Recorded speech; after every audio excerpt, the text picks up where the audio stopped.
Xander Zayas, who has scored the knockout in the co-feature. So, Carl, take it away. Thank you, Evan. Good evening, or good morning, probably. Before Shakur and Jamel get here, we're going to obviously bring up Xander and answer any of your questions on behalf of Top Rank. Thank you to all Atlanta for this, what turned out to be a super event, and can't wait to come back. Let's open questions for anybody. He's the best prospect in boxing by far, and every time he gets in the ring, he keeps showing it. And the result of tonight is the result of 6 weeks in camp that his team puts him through. So let's not forget that either. So for anybody with questions for Xander, please go ahead.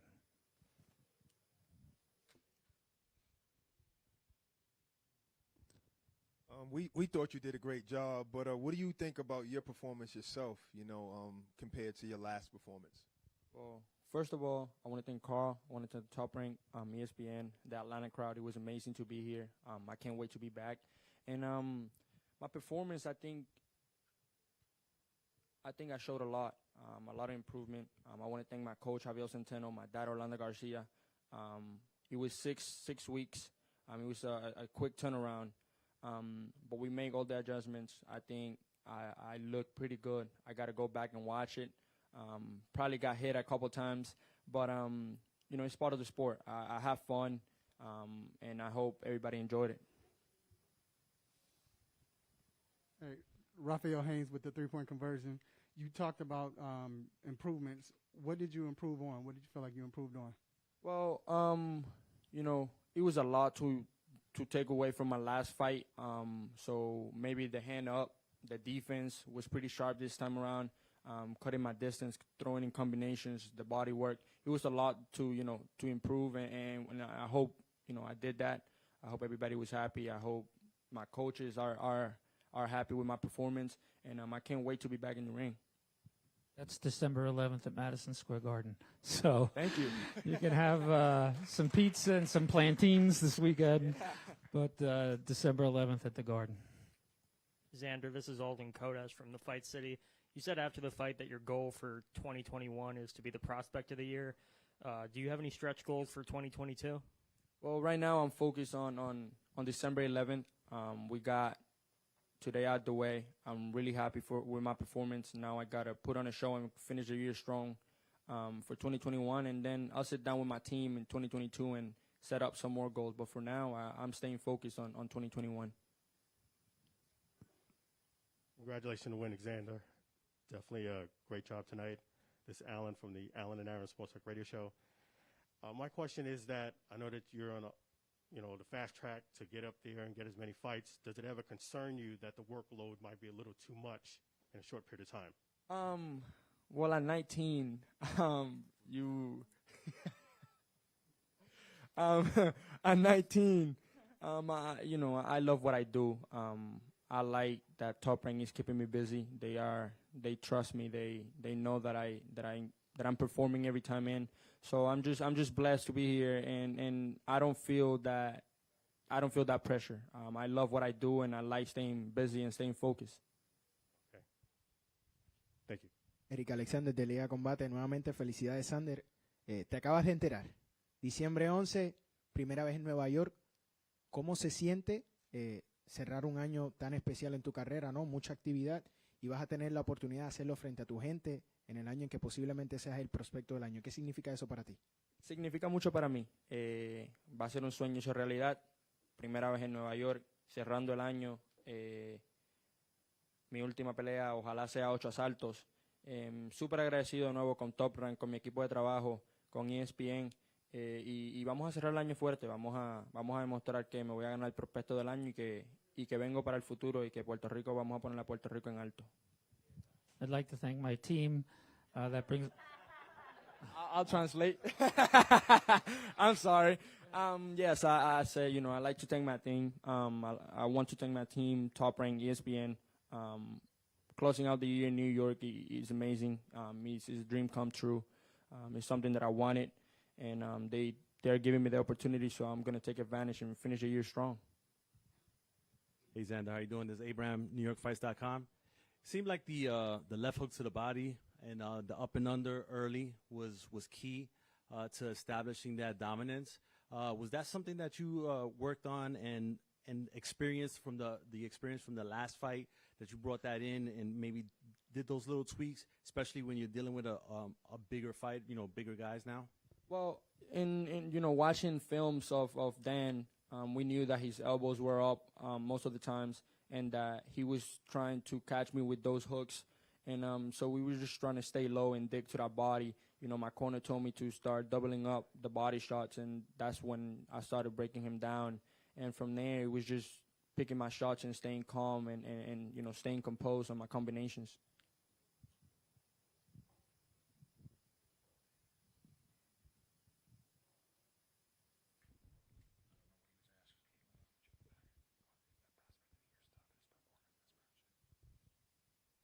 Xander, were you surprised that he was able to take as much punishment as he did for as long as he did in the fight? Yes, most definitely. He was tough opponent.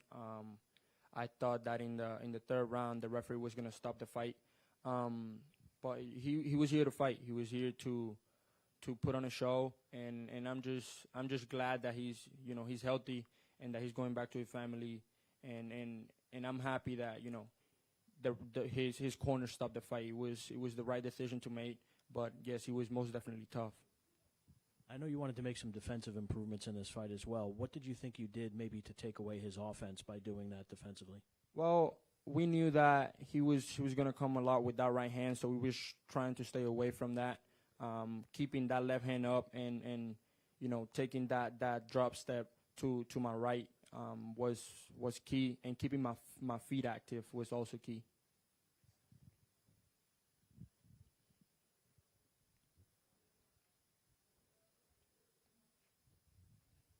Xander, did you ever feel like the fight should have been stopped earlier? Did you feel bad that you were punishing this kid and no one was helping him?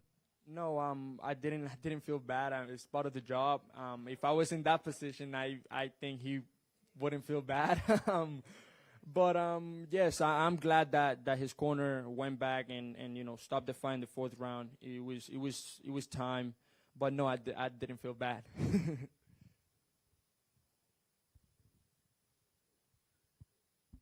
All right, we will thank you, Xander, for joining us. We will pause for a second while we wait for Shakur to arrive. He's going to be here in a matter of minutes, so just please be patient. He will be here, and thank you, Xander. Thank you, guys. See you guys December 11th.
Thank you, everybody, for staying with us. Right now on the stage, it's the new WBO junior lightweight champion and now a two-weight world champion, Shakur Stevenson, and we'll kick it right back to Carl Moretti. Thank you, Evan. When you see a performance like that, and all of us are boxing fans, it's flawless. You know, he's never out of position when he counterpunches. He's never out of position when he punches. He steps around him. I don't know if he got hit, with anything. As a boxing fan, he gives my goosebumps more goosebumps. You love watching something like that. And he challenged for this title. It wasn't a vacant title, to a guy who wasn't going to give it up easy, who fought as hard as he could the whole night. And it just shows you how good this kid is. So the future is obviously brighter. Without further ado, the new junior lightweight champion of the world from Brick City 973, Shakur Stevenson. What's good?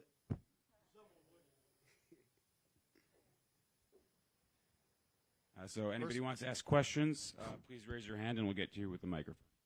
Shakur, congratulations to the division champion, man. Early on, you were surgical. You started off right out the gate fast. You established your jab. What did you see? It seems like, this was a championship fight, but you made it look easy, early on. I know you have familiarization with your former stablemate, Jamel Herring. What did you see early on that you can take advantage of? It was really my mindset at the end of the day. My mindset was, I'm going in here to take the belt. I'm not going to make this close. I'm not going to make this a fight that everybody expecting to be. I want to dominate. I'm a dominating fighter. I dominate all my fights, and nothing going to change with anybody in front of me. I don't care who it is. Hey, Shakur, congratulations. Look, obviously, like you said, you made it look easy, but you mentioned right away, you went at Tim Bradley, you yelled at him, you heard all the criticism, and it seems to really motivate you. No one can call you boring now, right? Oh, yeah, most definitely. At the end of the day, that's what I was thinking in the fight. I'm like, man, I'm not going to back up. It was times where he, tried to pick it up on me. I'm like, okay, I'm still going to stand here. I'm not going to go nowhere. I'm going to stand my ground, and when it's time, I'm going to pick it back up on him. Also, this is a sport where fans want to see knockouts. They want to see pressure. Did you enjoy fighting that style? Oh, most definitely. I feel like I got dog in me. Like, people got to understand that, too. I'm from Newark, New Jersey. I always had dog in me. I don't know why people always just think I don't got no dog in me because I dominate and make it look easy. I got both sides in me. I could do both. I could box. I could fight. I'm more than just a boxer. Shakur, I know that you thought, and you had told me about your sparring sessions with Jamel back here, and how those sparring how you doing? And how those sparring sessions went. But was it even easier than you expected it to be? Not at all. You got to realize Jamel is a tough fighter. We knew he was in shape. He got a great team. They had a great game plan.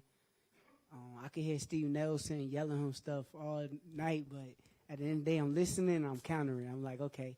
As soon as he tried to listen to him, I'm going to counter whatever he did. And it wasn't – I'm not going to say it was easy. You got to respect Jamel. He's a hell of a fighter, and I was just the better man. When you guys had shared that embrace right after the fight, there was obviously genuine emotion between you. Can you tell us some of what was said among you guys when you did embrace? Actually, I'm not going to lie to you. I kind of pictured everything that happened. Like, I pictured that before I got in the ring. I knew it was going to be love after the fight. I knew what it was, but at the end of the day, I don't go in there and be soft. I don't got no soft in me, so I can't make him a friend and we fighting each other. I got to make you an enemy, so that's how I took it. Shakur, what's up, man? Barack from the Zone. You beat the Ring Magazine #1 guy. You are the best right now in 130. You say you want Oscar Valdez, right? So let's say you beat him. Are we going to stay around and try to get all the belts? Or you going to move up to 135? Oh, yeah, I need every title at 130.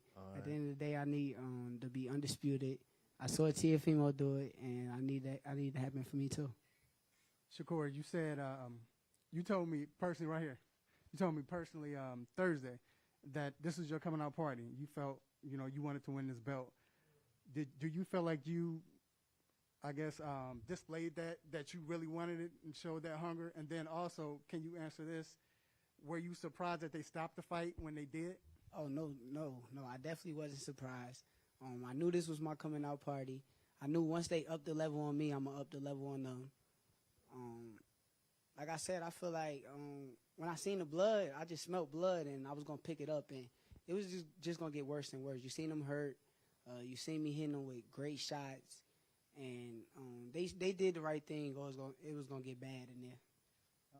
Shakur, I know you said you want the title fight against Oscar Valdez next, but Vasily Lomachenko's mentioned that he wants to go back to 130, and it's been talked about before.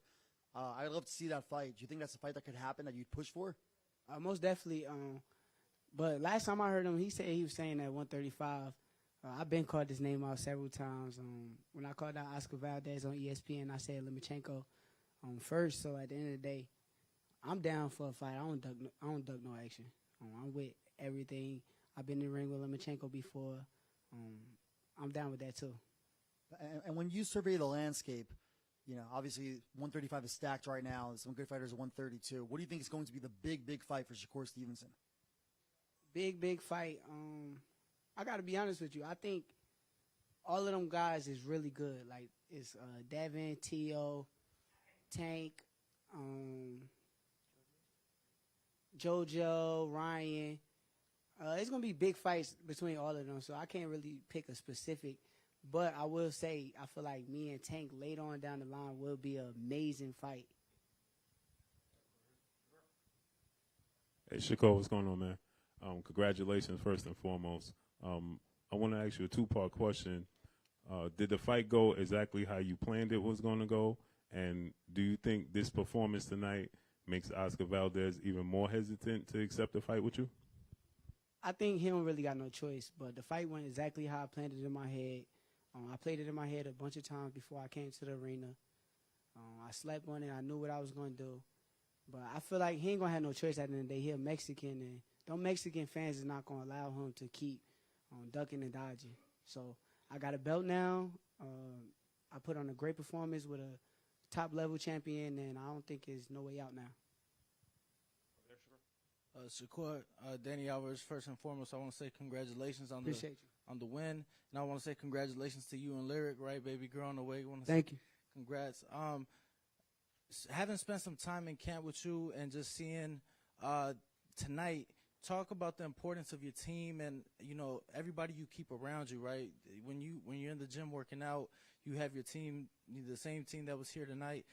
Talk to us about that importance, because it was clearly a lot of love, a lot of support, and it seems like you feed off of that. It seems like that's really needed for you in the ring. It kind of pushes you a little bit. Most definitely. My team is definitely a great team. My coaches, a lot of my brothers that's around me, they help me get better. They keep me focused, keep me disciplined. At the end of the day, we did what we were supposed to do tonight. I didn't just win, they won too. So it's a family thing, and I'm proud of my family, and I hope they're proud of me too. Yeah, we're going to do one more because it's getting a little late. So appreciate one more question. So Save the best for last. Yes, this is Alan from the Alan and Aaron Sports Radio Show. Congratulations on your win. Timothy Bradley, he motivated you for this fight, but was his criticism fair on the last fight about your performance? I mean, I still disagree with some of the stuff he was saying. There's no way a fighter is supposed to criticize another young black fighter like that. But at the end of the day, it motivated me, and it made me want to come out here and perform the way that I did, and I appreciate it at the end of the day. And one more from Keith, and then we're done. Come on, Evan. Shakur, Bob has said that he wants to make Navarrete against Valdez. He has publicly said that. If for some reason that fight happens next and you don't get the fight with Valdez, I know that's what you want, but what other fight at 130 would interest you if not Valdez? There is no other fight. I feel like that's a lame thing to do. I feel like Navarrete is a 126-pounder. He went and got the 126-pound belt. I've been calling for Valdez. I will feel like Bob is protecting Valdez if he go do that. So I doubt he'll do that. Well, a lot of great fights to look forward to. Appreciate Congratulations, you, Shakur. Appreciate y'all. Thank you.